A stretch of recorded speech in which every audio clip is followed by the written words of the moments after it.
Welcome, everybody. It's December 12th, 2023. My name is Robert Sagers. I'm one of the product managers here at Sierra Interactive, and I'm very excited today to be talking with a special guest, Matt McGee. We're going to be talking about how to generate free leads, simplifying SEO strategies for organic growth. That's right. Like Whole Foods, we're going to be talking about things that are organic, not fruits and vegetables, but your website. How can you grow your website organically to score more leads? We're going to be taking some things that maybe seem a little complex, and we're going to be breaking them down into digestible chunks. We are going to be talking about what you can do and real actionable things that you can take away from this hour together that can really make an impact in your business. So let's jump in. If you're watching live, feel free to utilize the chat with any questions, etc. But we are going to be doing some polls today. The first poll for us, and please go ahead and fill it out. When was the last time you generated an organic lead from your website? Was it today, this week, this month, or no shame, what is an organic lead? All right, well, while you're doing that, Matt McGee, I'd love for you to introduce yourself. I know you're on the West Coast like me. West is best.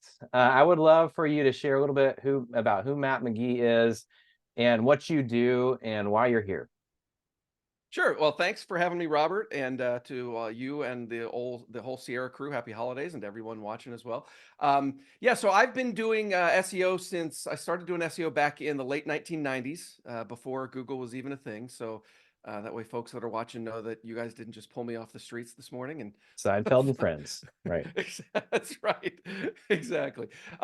So yeah, doing SEO for quite a long time. Around 2017, I started working as my wife's marketing director. She's been an agent for 20 years now.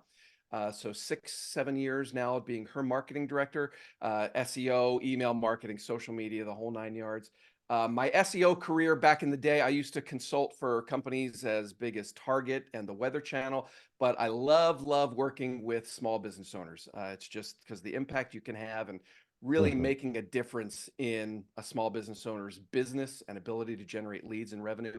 I get a lot of thrill out of that. And so I worked at HomeLight for 3 or 4 years, and then almost a year ago, back in January, left HomeLight, and just over the past year have founded a company called SEO Savvy Agent, which is basically there's an online course, an online SEO course for real estate agents. I do consulting for real estate agents. There's a newsletter and all that kind of stuff. So like real estate has been in I've been surrounded by real estate my whole life, Robert. My dad was a real estate agent, got his license, I think, in 1951. Okay. All right. And 50 years as a real estate agent. My sister is a licensed agent. My wife's an agent. So I've been surrounded by real estate my whole life, and been doing marketing for most of my adult life as well. So Excellent. And before we go to the first results, let's go ahead. Did you mention where you're at, Matt? Where you're located? I did not. I am in Tri-Cities, Washington, which is sort of the south center part of Washington State, the dry side of the state, Yeah. Washington wine country. So If you've ever had a watermelon, it may have come from across the river from where Matt is, Hermiston. Okay, so but you are in Tri-Cities, Washington. I am in Newport, Oregon. Jeff is in Sugar Land, Texas. We've got people from Cheyenne, Wyoming, Myrtle Beach, South Carolina, Henderson, Nevada, Calgary, Alberta, Fresno, California, Roswell, Georgia, St. George, Utah, Tigard, Oregon. Chris, hello, fellow look, Oregonians. we got Oregon and Seattle representing. This is Seattle, awesome. Kalispell, Montana. It's near Glacier National Park. Wonderful place. Louisville, Kentucky, Southwest Florida, Washington, D.C., and Boston. That's Mark. Hello, Mark. Austin, Louisville, Charlotte. I can't even keep up. Miami, Ocala, Spring Hill, Birmingham, Alabama. All right. Ain't no ham like Birmingham. Let's go to our first poll results. When was the last time you generated an organic lead from your website? Was it today? 13%. Good for you. This week, that's awesome. 19%. This month, 43%. And I so appreciate the honesty. What is an organic lead? 25%. Well, that's why we're here today, Matt. We're going to be talking about that. SEO. We are talking about SEO. By the way, it's an acronym. We like to define our acronyms. SEO is search engine optimization. Now, Matt, it's an acronym that gets thrown around quite a bit among real estate professionals. I'm curious, how would you define SEO besides just like the actual words of the acronym? Keep it as simple as possible. Sure. Lay it on us. SEO is all the things you can do to help your website get more visibility in search engines. And by search engines, we primarily mean Google, because Google gets like what, 90% of the market share. So it's all the stuff you can do on your site, stuff you can do away from your site to help your site rank higher when buyers and sellers are searching for information. And it's interesting you mentioned around Google, and let's just kind of sit there for a second, because there are other search engines out there, right? You know, Bing and Opera, DuckDuckGo, maybe a number of you use, but Google in particular, like, kind of owns the market for search. Is that right? That is correct. Yeah, for sure. So when we talk about SEO, we're going to really focus in on Google. Oh yeah, definitely. And like having been in the SEO industry for 20 some odd years, there's not a whole lot. Like, we don't even focus that much on Bing. It's kind of funny that way. But when we talk about SEO, it generally means ranking in Google. I mean, I know on my wife's site, Google is, in terms of organic traffic, Google is probably 95, 97% of the traffic she gets. And I think that's probably pretty common for most websites. Yes, I would agree. So in your opinion, Matt, is a focus on SEO required? And I put required in there in italics for real estate professionals in 2023. Why or why not? I mean, required is a really strong word. So, I mean, and maybe it sounds odd for an SEO guy to say this, but I wouldn't say it's required. I know in our market, there's a lot of really successful real estate agents that aren't doing SEO, don't have a great website. They may have other systems in place, other methods of generating business, and that's great. More power to them. I would say it's not required, but I would certainly highly recommend it. I think there's a lot of reasons to make the case for it, but no, to say that it's required. I was on Instagram a few days ago and scrolling through, and there was a coach who said something like, if you're not cold calling 3 hours a day, you're not a real estate agent. I was like, wait a second. Like, everybody has different ways of running their business. That's what I love about real estate, is that there's so many different ways to run your business, to grow your business, to get leads, to close deals.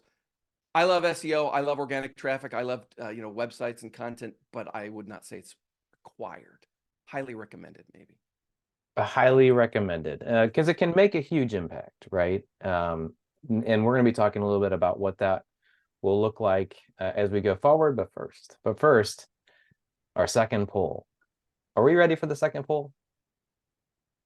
Boy, I hope so. How many content pages and or blog posts have you added to your website so far this year? 0, 1 to 10, 11 to 25, 26 to 50, 51 or more. And then last option, I don't know. I don't know who among you would not know how many blog posts or content pages. Don't know. I mean, maybe you just don't. Go ahead and fill out that poll and we'll come back to it. Just a few more people: Woodstock, Georgia; Dallas, Fort Worth, Texas. Cindy, I feel like you got to choose one or the other. It's like Minneapolis, St. Paul. Which one are you? Metro, DC, and Virginia. We did have a question, Matt, if you'd be willing to share. What is your wife's website URL? Oh, sure. It's should I type it in the chat, or it's carriemcgee.com? Do I have access to the chat? Yeah, I think so. While you're typing it, we've got Knoxville and Nashville. My wife's from Clarksville. Sherman Oaks, California. Williamsburg, Virginia. Yes, and there's the website, carriemcgee.com. All right. So Matt, when we're talking about SEO, we've defined it a little bit. We've talked about why somebody should really consider investigating it, even if it's not required. Let's talk about where to start when we're thinking about an SEO strategy for real estate professionals. As we're thinking about starting to add content to our site, I mean, that's the question.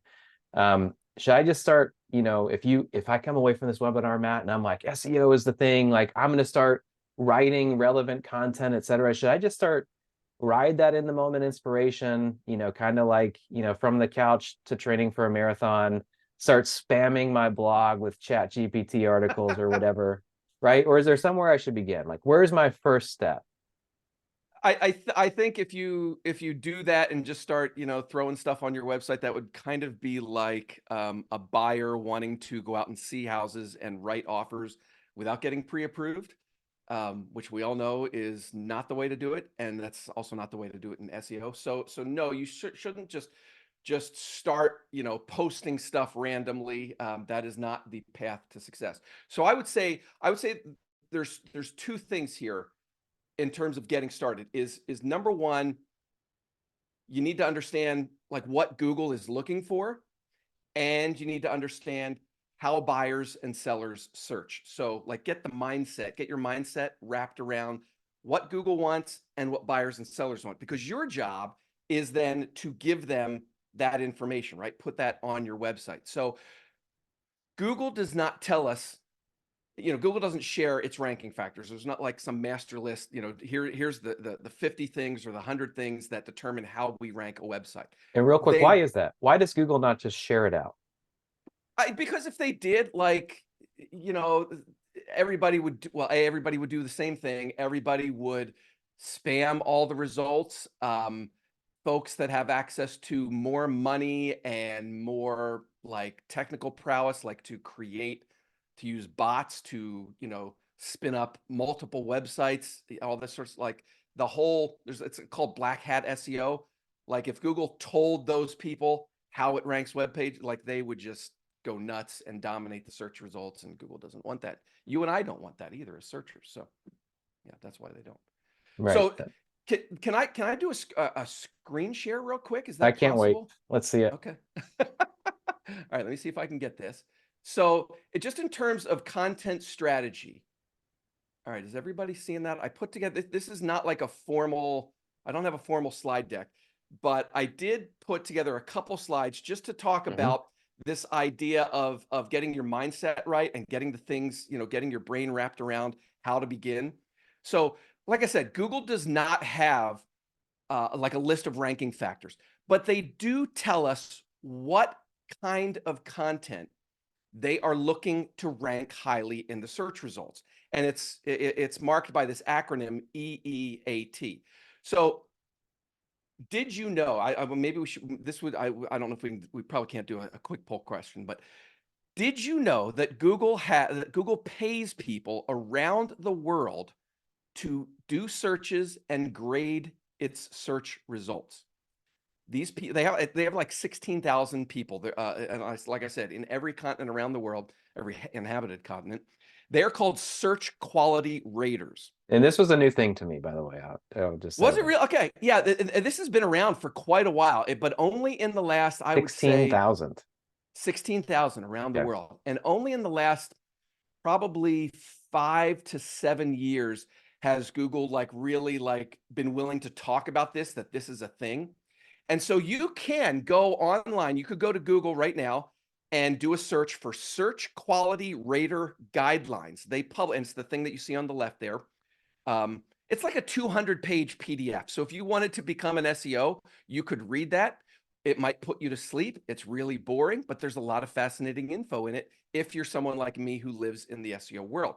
And so in that document, Google explains, they teach these quality raters what we are looking for is content that reflects 4 things: experience, expertise, authoritativeness, and trustworthiness. That is the type of content that Google is looking to rank highly. Now, those are not ranking factors, but it's more of a description of the end product that Google wants. So as you are thinking about your content strategy and how you're going to optimize your website, what kind of blog posts you're going to write, you need to be thinking about, all right, Google wants to see my experience. They want to see my expertise.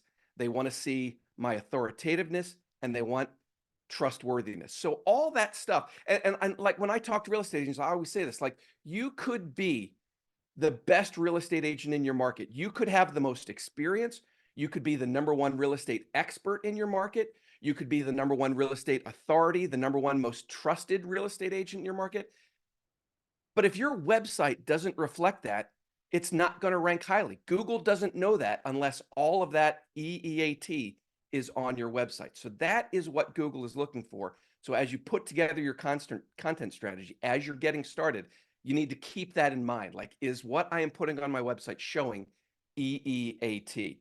And then later in the document, they go on to say, Google literally says, trust is the most important member of the EEAT family. So if somebody were to ask me, and as an SEO, they always, like, what's Google's #1 ranking factor? Well, they don't tell us, but I always say the answer to that is trust, right? Like, Google wants trusted content and trusted sources to rank highly on page 1 of its search results. And the cool thing about that is that's what we want too, right? As when we're searching, if you're looking for a doctor, you want the most trusted sources up there. If someone's looking for a real estate agent, they want the most trusted real estate agent up there. So that's what buyers and sellers are looking for as well. So that's part 1 of the content strategy thing. And then, like I said, part 2 is understanding how buyers and sellers search. So let me go into that real quick, because this is really, really important. You need to Real quick, I'm sensing a theme, and there's something here about a little bit of empathy, right? And understanding, like thinking about the end user on the other side, totally, right? And totally. not only in terms of like the kinds of content, so like the people who are grading Google searches, sure, but also the people who are actually searching queries. And then to this point, understanding how they search. Keep going. Yeah, that's absolutely right. You have to put yourself in the buyers and sellers mindset. What are they looking for? What kind of information do they want? What questions are they asking Google? So let's talk about that. Like, we've all heard about this client funnel, right? I've seen it done in like a 5-step thing. This AIDA is probably the most common one: awareness, interest, desire, and then action, right? So somebody is making a buying or hiring decision. Hiring would be the case in real estate, right? They're looking for a real estate agent. They go through this process of, first there's awareness, then there's interest, then there's desire, then there's action. If you're buying a new car or looking for a new doctor or whatever, you've probably gone through a process just like this.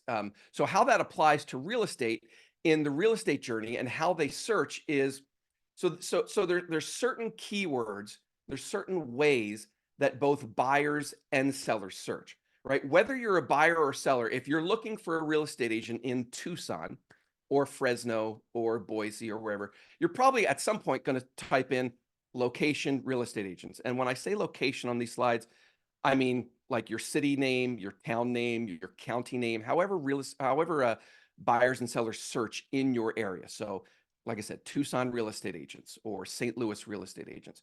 They're probably, buyers and sellers both are probably going to search realtors near me. They might search best realtors in location. If they, let's say, so we all know that word of mouth is really popular in real estate. So if Sally realizes that it's time to buy her first house sometime in the next 6 months or so, she asks a coworker, hey, do you have any recommendations for a real estate agent? And then Sally's coworker says, oh, you have to talk to Kathy Jones.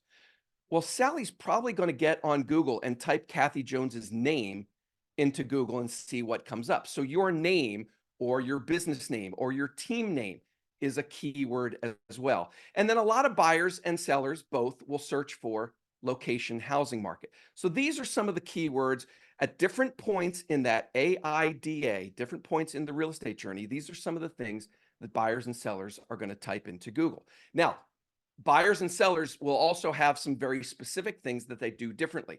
So buyers, at the point in their journey when they are ready to start looking at homes, they will type something in like homes for sale in location, or maybe location homes for sale. They are probably also going to have questions like, how much money do you need to buy a house? They might be, if they're relocating, they might be researching a new area. So they're going to type moving to location, right? So like moving to Minneapolis or moving to Miami. They will very frequently type pros and cons of living in location. So these are all buyer type keywords. So again, the point here, I want you to start thinking, how do buyers and sellers search at different points in the real estate journey? Buyers are also going to type things like things to know about living in location, cost of living in location.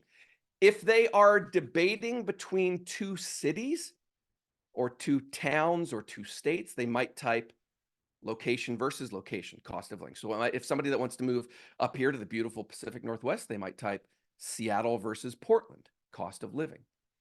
They're probably going to type at some point best neighborhoods in location. Is location a good place to retire? There's a million of searches that buyers and sellers do every day like this, that you as a real estate agent can try to answer on your website. This is the beginning of SEO.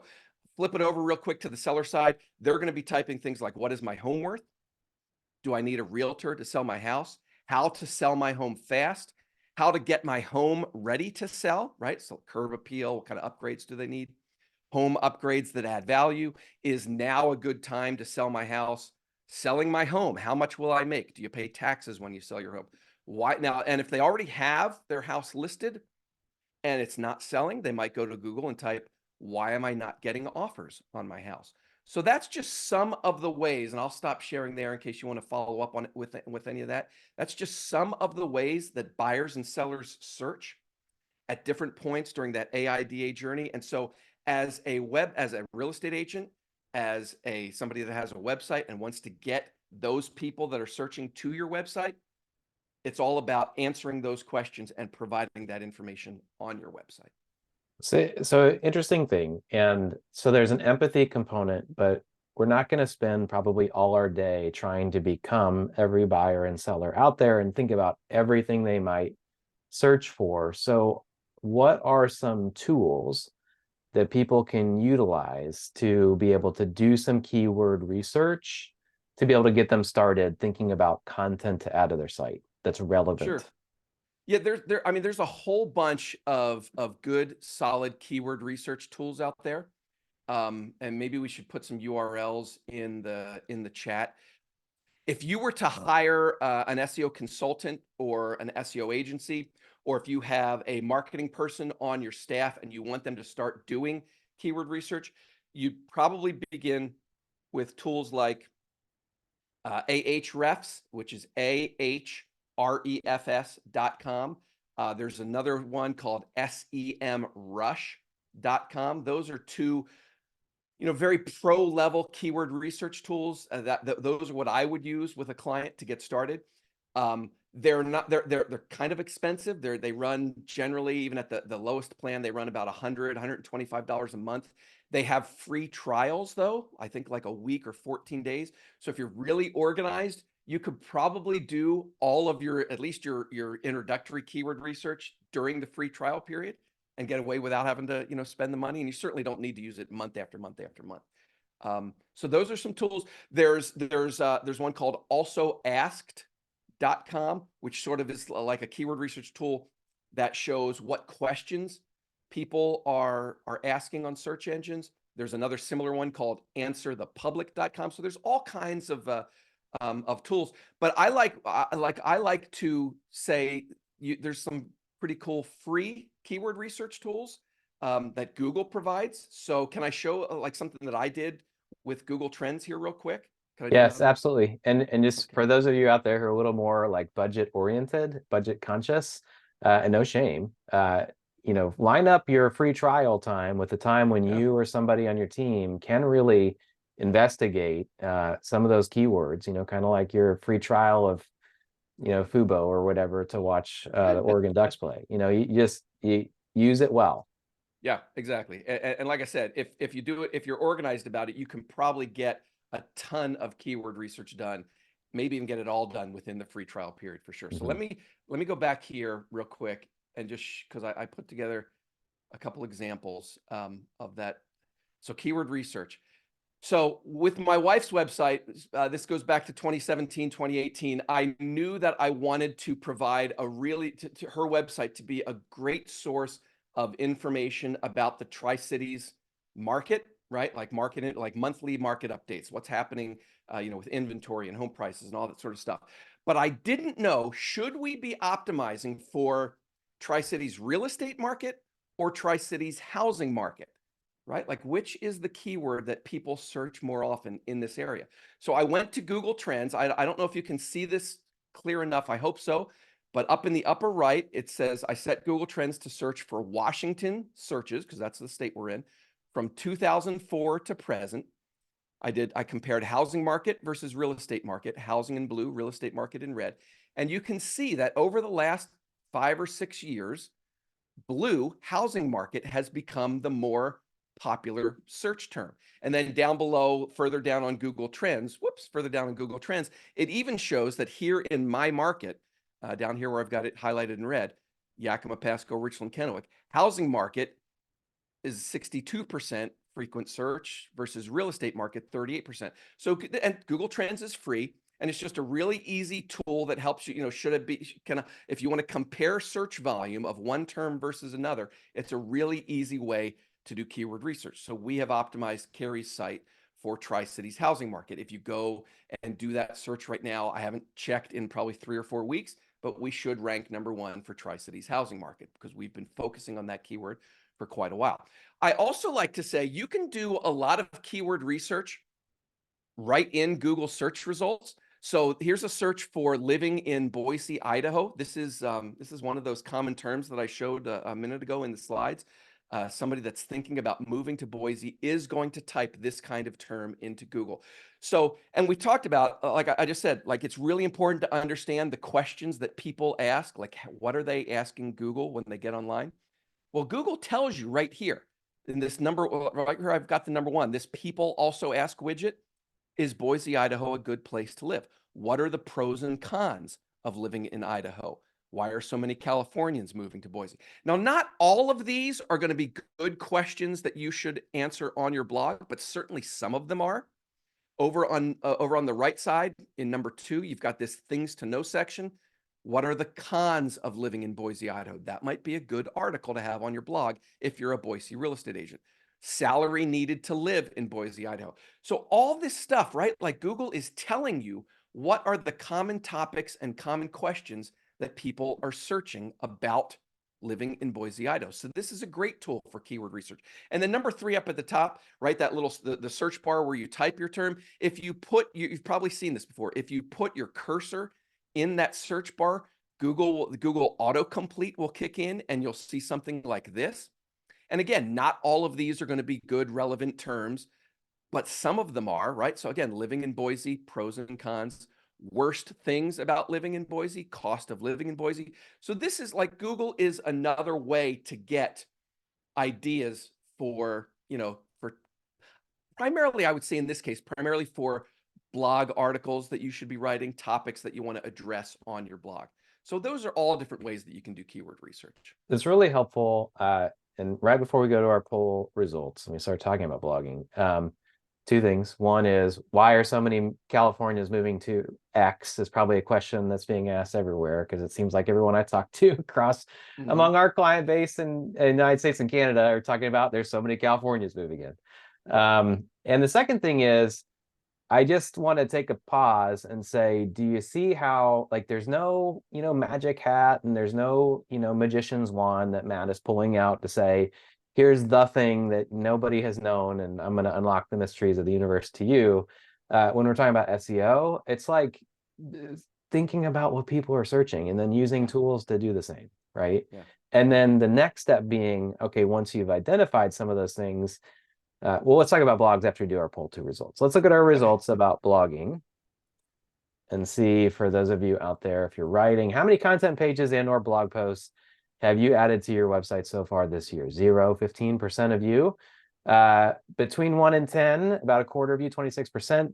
Between 11 and 25, 13% of you.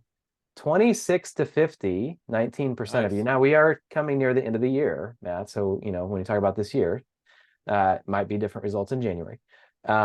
51 or more, 25% of you, I don't know, 2%. All right, there's a ton of questions coming into the Q&A in the chat. I'm going to get to them.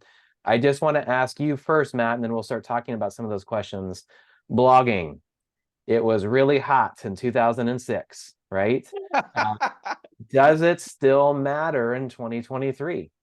Absolutely. I mean, absolutely. It's, I've heard blogging is dead so many times over the years. I've heard it as much as people saying that real estate agents, and real estate is dead, right? Like, give me a break. Like, we're always going to need real estate agents. Blogging is always going to be important. Look, with real estate websites in particular, there's a lot of sameness, I would say. So, you go to a lot of real estate agent websites. Obviously, you've got a homepage. You're probably going to have a page or maybe a section about information for buyers. Probably going to have a page or a section with information for sellers. You're going to have a contact us page. Maybe you have IDX listings, right? A lot of agents are going to have the homes for sale stuff on your site. That's like, all that is really basic. That's all table stakes. It's like, that is what most real estate agent websites have and look like.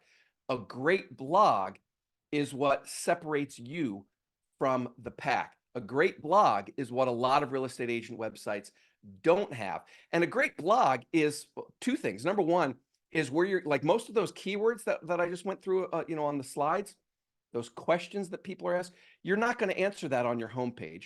You're not going to answer that in your IDX listings. You're going to answer those questions on your blog. So a blog is where you're going to be serving both all those searchers, the buyers and sellers that are looking for information. And it's also where you're going to create that EEAT that Google is looking for, right? Like, your homepage is not going to really do a great job of showing EEAT. Your IDX listings are not going to show EEAT, right? Like, you are going to put your experience and expertise and create that trust in great content on your blog. So yeah, a blog is still very, very important. It's like, for my wife, it's her number one source. It's, out of all the organic traffic that we get, I would guess 70 to 75% is through the blog. The rest is through, like, the IDX or other pages on her site. So, like, a great blog is like can be a huge source of traffic and leads. So. Cool. And we'll talk about some things that you can do to be writing blog posts, but I want to ask some of the questions that are coming in. So Tim, I believe Tim is in Louisville, Kentucky, says, how do you feel about third-party providers of blog posts? For example, Keeping Current Matters, KCM. Great. That is a great question. I'm glad that was asked.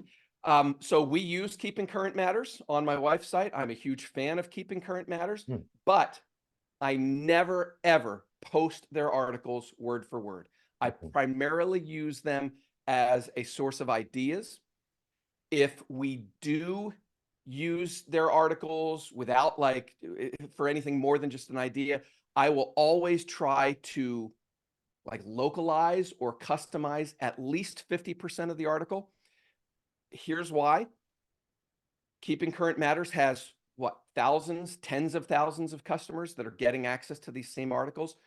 Google does not need 10,000 copies of the same article in its search results. I was working with a client earlier this summer, not using Keeping Current Matters, but using another service that provides, word for word blog posts that they, distribute out to real estate agents all across the country. This client, they had, I think it was 3 years or 4. I think they started in 2020 using these blog posts, same exact blog posts that, hundreds or thousands of other agents. They had, over the course of these 4 years, I think it was like 300 or 320 articles posted on their blog. I went to check in Google. Only 5 of those 300 articles were in Google's index. Again, because Google does not need thousands of copies of those same articles. So if you're just posting the same exact stuff that, thousands of other agents are publishing on your blog, you're not going to get anywhere that way. Google's just going to ignore a lot of that, that kind of duplicate content. But I think those things are a great source of ideas. And if you're going to use the article, customize it. So there's been a couple questions about AI, and let me see if I can grab them real quick to get the exact language. How do you see AI impacting SEO? Are you leveraging it for keyword research, enhancing content, etc.? Does Google know if content is AI created? It's a really good, I think, segue into thinking about writing blog posts. And You know, a year ago around this time, a chat GPT was kind of coming out into the big world, and there's been a lot that's gone on in the last year in that regard. But articles generated via AI, I think you maybe even kind of brushed up against this with how you Yeah. utilize and leverage keeping current matters. But like, I don't know how many of y'all out there, Matt, I think you did see this, but I think it was in Futurist, a Futurist article where Sports Illustrated was exposed for having just basically a ton of, a number, I should say, of AI written articles by completely made up fake profiles, right? Mhm. And it was kind of a big to do out there in the world for a minute. You know, what should we? How can we leverage AI when we're thinking about writing content? What should we be concerned about, etc.? Yeah. And did you see it, by the way, did you see the reaction online when that Futurist article hit? Sports Illustrated, all over social media, Sports Illustrated's audience. Sports Illustrated's been around for, for decades, very Forever. loyal readers. And people are, on social media, that's it. I'm done with Sports Illustrated. How could they violate my trust? Like, I feel like a fool. Like People don't the like being reaction. duped. That's right. Exactly. Yeah. Yeah. And so like I would keep if I was a real estate agent and I'm publishing AI articles on my website, I would keep in mind that if that's what I'm doing, I would probably say so, because people don't want to feel like they are reading your words when it's actually not your words. Um, you could, Sports Illustrated's brand is ruined at this point because of that. So that's one thing to keep in mind. Do we? Yeah, of course we use AI, and again, but in much the same way as we use Keeping Current Matters. It's great for ideas. It's great for outlines of blog posts. It's great for, like, give me five. I've got an article about this topic. Give me 5 ideas for a catchy headline, like whatever it is, like that kind of stuff. I would never use it to write word for word articles, for a couple reasons. Um, like, AI trains itself on existing content that's on the web. So if you are using ChatGPT to write entire articles for you, you're going to sound like every other agent out there, and that's not the path to success. I mean, it's going to be very generic content. It's ChatGPT does not know your experience. It doesn't know your expertise. It doesn't create authority, and I question if it can create trust. Um, as far as what Google says about it, it is not currently against Google's guidelines. They say that they have search help documents, and they say in there, we don't care how you make the content, just as long as it's really high quality. I suspect we could get to a point where that will change, just because there are black hat website managers, black hat SEOs, black hat content creators that are literally using Chat GPT and tools like that to create. Like, there's a guy on Twitter a month or so ago who said, I If you mean created X, but anyway, keep going. X. Sorry. I created 47 websites with Chat GPT yesterday and published, 20,000 articles in one day. And I'm like, like, think about that. Does Google want that kind of stuff in its index? Well, of course not. So yeah, they say it's okay now. I think we're going to get to a point where they're going to say it's not okay. But like I said, it's a great tool for helping you. It's an assistant. It's not a replacement for you, is what I would say. I would like, the content on my wife's site that ranks the best is stuff that ChatGPT could never write, because it reflects her 20 years of experience, her knowledge of the area, her knowledge of real estate. So if we do an article where we ask ChatGPT, I will go through and all right, well, let's get rid of this and let's put, Carrie, can you write some text here, that explains this from your personal experience? So you have to take that stuff and, like, insert your own knowledge and expertise and experience into it. Yeah, it's a great point, and it can be leveraged like it's a tool, right? I mean, similar to Sierra automations, like for, Sierra Interactive, we provide all kinds of sophisticated, complex, like wonderfully great automation capabilities. But the automations that, for example, surface high intent leads and hand raising leads, those are there to like tee up the opportunity for you as a person. They're not there to replace you. So similar, when you're writing blog posts and content for your website, you don't want to be like completely replaced, and you certainly don't want to write those articles as though they're coming from Matt McGee, like a made up person, right? Because that will immediately erode your trust, right? As we're seeing with Sports Illustrated, for example, and making up these author profiles. Tons of other questions. I don't even, Matt, honestly, like we're gonna have to do a second, we're not even, we still have plenty of time.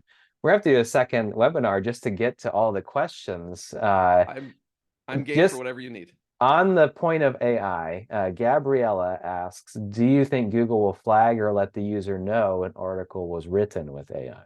Ooh, what a great question. And so, I mean, it gets to the point of Google's ability to discover it. And I don't know how good they are right now at discovering it. I do know that they are focused on that. Like Google has a search rep that is on social media that posts about this. And so like this is a big priority and a big concern for them because there is so much AI generated garbage getting in their search results. Would they flag it? I have not heard them talk about that, but it wouldn't surprise me if they did. They do say in their guidelines that if you publish AI content, you need to identify it. YouTube does the same thing. I think TikTok even says the same thing, that it's your responsibility to identify it. But that's a great question. It would not surprise me if at some point Google says people are not identifying their AI content. We are reasonably confident that this is AI content, and they might flag it. Yeah, I think that's a really interesting idea. Just want to give a shout out to Lynn, who says, I wrote a blog on my website about HOA dues on 55 plus communities, and it's ranking high on Google. Awesome. So good job. And that's Lynn. how you do it. Yeah, that's exactly how you do it. All right, It's let's go. and literally it Keep is going. that simple, by the way. Like it's Yep. people like I said, buyers and sellers have questions. Your job is to answer their questions on your website. And if you don't answer their questions, the next agent will. And RIP to all the leads that you're missing out on by not doing that, because there are a ton of people searching every day on Google. Bo says, from just like a human's perspective, it's not hard to spot with the repetitive opening clauses and changing what person the piece is written in midstream of the content, which to your point, Matt, that's why you don't copy and paste, because it frequently is, and it will not always be this way. It will certainly become 1,000 times more sophisticated lookout world, but it as now, like you need to use it as maybe a starting point, and don't try and again, pretend like it's coming from a fake person. Hey, so I wanted to call her our producer. Let's just call it our marketing manager, Sierra, JC, pulled some questions, some themes from the questions because there just are so many. One of them is a little bit out of order. I'm just going to ask it though, Matt. How long does it take for SEO to work, quote unquote? What is needed to see consistent results from a traffic standpoint? Can you answer that in 1 minute or less? I can. Generally speaking, when I talk to a client, it's SEO usually will take a good 3 to 6 months to kick in. It depends on how competitive your market is and what you're up against and all that sort of stuff. That said, if you're starting at a really base location and have nothing going on, no SEO, like a new website, or you haven't done anything. I was working with a client earlier this year who was in that position. Literally, all we did was I touched about 5 pages on his website, added the words real estate to these 5 pages because they literally were not optimized at all, added the name of the geographic area that we were targeting to these 5 pages. Within 2 weeks, he was ranking for twice as many keywords. And within 4 weeks, within a month, he was ranking for 4 times as many keywords. Now, these weren't keywords that are going to suddenly bring it like, money's going to start falling out the ceiling, right? But you can start to see progress really quickly. Again, depending upon where things, how things are, how competitive, what your current status is.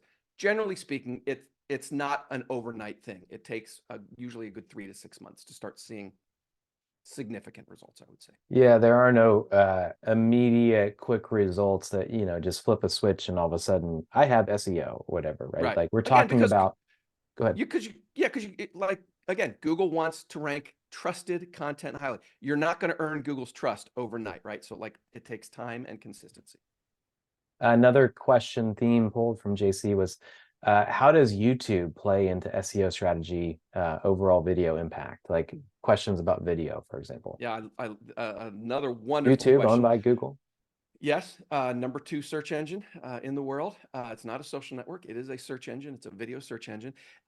It plays in very, very well with your SEO because buyers and sellers search for the same kind of terms on YouTube that they search in Google itself. So a lot of those keywords that I showed earlier, right? Like pros and cons of living in is, such and such a good place to retire.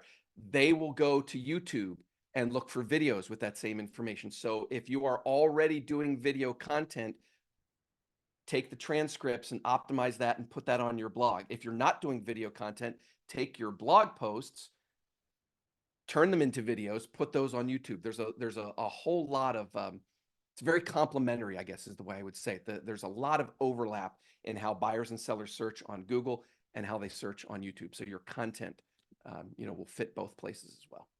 So on that, I will say that you can, this is a kind of a crass term, but it's the way I've heard it used, is you can cannibalize yourself. Yeah. If you do a YouTube video, for example, our friend Buddy Blake talks about this, you can run it through a transcription service. And now you've got the start of a blog post, right? From you just talking probably for low cost. And you don't have to sit there and type everything out. So just another thing as well in terms of utilizing your content in multiple ways and efficientizing yourself. Let's ask the third poll question. The third poll question. Let's see if it comes up. Here it is. What prevents you from focusing on SEO? And this is a multiple choice question. The time it takes, the money I'd spend. I don't know where to start. Hopefully that is not going to be many of you at this point, but we'll see. Nothing, I'm already focused on SEO, and nothing, I'm about to focus on SEO. All right, Matt, what's an underrated aspect of SEO that you'd recommend people to learn more about and focus on? Probably the most underrated and one of the ways to get like quick results or quick progress is internal linking. And so we all know like links are important in SEO, right? SEO, if you boil SEO down to its bare, bottom, it's content and links. And generally, when we talk about links, we usually think about, well, I need links from other sites to my site. And you absolutely do. Super, super important to do that. But underrated is internal links. And an internal link is a link on your website to another page on your website. Super, super important. Because I think if you, and I said this in the SEO playbook that we did and we published, not long ago.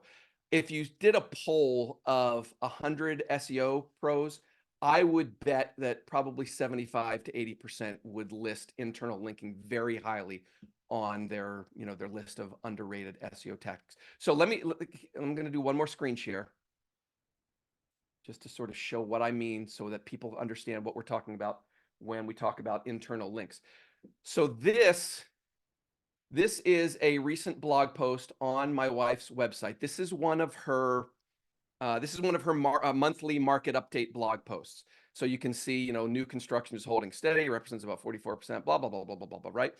So she's writing this, and whoops, I didn't mean to go to the end of the slide. Let me go back and go back. I know it's coming back. There we go. Are we back to reading mode? There we go. Okay. So I'll keep my hands off my mouse at this point. Hold on. No, you got to share it again. I can't see it. Oh, no. Oh, hold on. Let me share. Don't sleep on the pun, by the way, folks. SEO pros for pros. All right, here we go, Matt. Keep going. All right, I'm sharing again. Okay. Yes. So this is that blog post, the monthly market update, and so you can see, she's writing about what's going on with new construction, blah blah blah blah blah, and then down here, right above the red box, you can see she's talking about inventory. Inventory is the highest it's been in months in each of the formal Tri-Cities. Take a look, and then she says, Kennewick homes for sale, 230 this month, the most since November 22. Pasco homes for sale, blah blah blah blah. Richland homes for sale. So she's talking. So she's listing how many homes for sale are in each of the three Tri-Cities.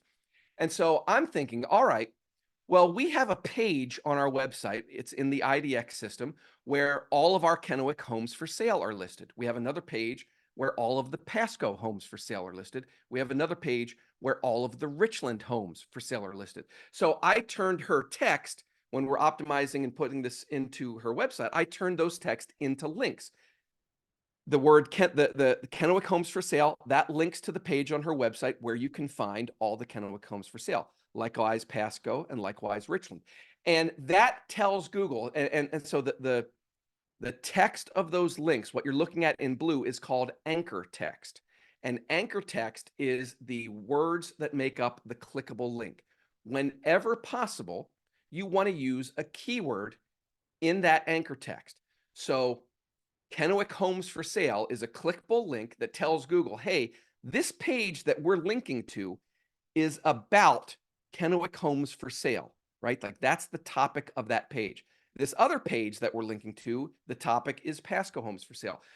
This is a highly underrated tactic. And whenever I look at a real estate agent's blog and I look through like their blog posts and I see them talking about, if you're thinking about, living in Dallas or moving to St. Louis, whatever it might be, I'm thinking, gosh, there's got to be a page on your website where you could have taken that phrase, moving to Dallas, and linked to something on your website.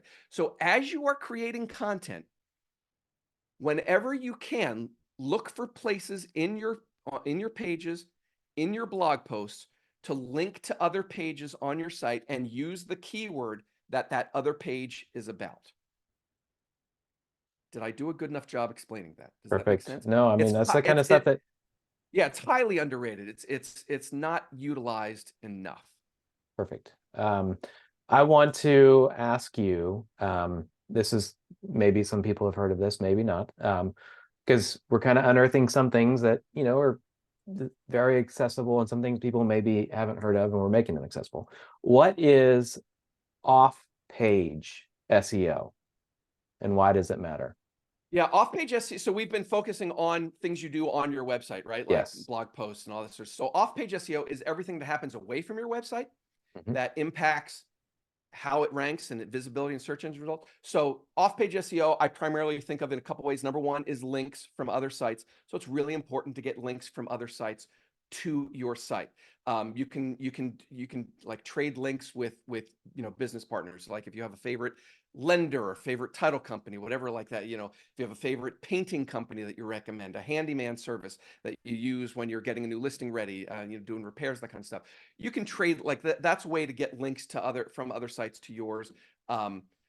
If you have the bandwidth to do blog posts for other sites, so like maybe you have a financial advisor and they would like to have a post on their blog about like what is the current real estate investing market is. So you write a blog post about real estate investing for them to publish on their site, and then they're going to link to you from that post. That's a good way to get links to your site. Digital PR is a great way to do it. This right now, this is a great time of year to do digital PR. Because you've got a lot of year-end market stats that you can share with local media.